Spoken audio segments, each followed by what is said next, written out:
Welcome to my blog channel. প্রতিবারের নাই এবারও চলে আসলো জামাই ষষ্ঠী, আর দার্জিলিংয়ের ভিডিওর ফাঁকে একটু জামাই ষষ্ঠীর ব্লগ হয়ে যাক। আমি আর টিনা এক ছাতার তলায় আছি, আর সামনে পেছনে পরিবারের সবাই আছে আর কি। ওই যে সামনে আর ওই সামনে অ্যাকচুয়ালি এখানেই ষষ্ঠীটা হয় আর কি। হ্যাঁ, এখানকার ষষ্ঠীটা নিয়মটা একটু অন্যরকম। আমাদের ওদিকে যেরকমভাবে ষষ্ঠী হয় এদিকে সেরকমভাবে নয়। আমাদের এখানে জামাই ষষ্ঠীটা শুরু হয় ষষ্ঠী স্নান দিয়ে, তাই সবাই মিলে চলে এলাম ঘাটে।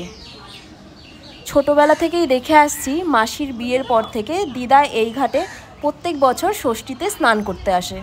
আর আমাদের বিয়ের পর থেকেও সেই একইভাবে মাকেও দেখি ষষ্ঠীতে স্নান করতে আসতে, আর সাথে আমরা দুজনও আসি। আর এই হলো ষষ্ঠী পূজার উপকরণ, আর এই জলে চলছে ষষ্ঠী পুজোর স্নান।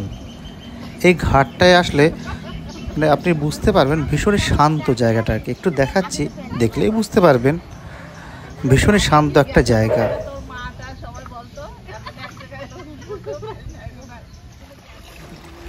এবং এই স্নানের নিয়ম হচ্ছে পুজোর সমস্ত সরঞ্জাম নিয়ে 3 বার ডুব দিয়ে উঠতে হবে।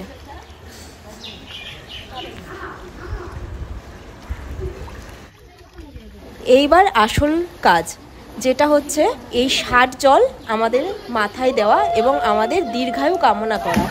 এই যে মা এবং দিদা দুজনে মিলেই আমাদের মাথায় 60 জল দিচ্ছে। এইবার আমাদের সম্পূর্ণ নিয়ম কমপ্লিট হলো। এবার আস্তে আস্তে আমরা বাড়ির দিকে রওনা দেব।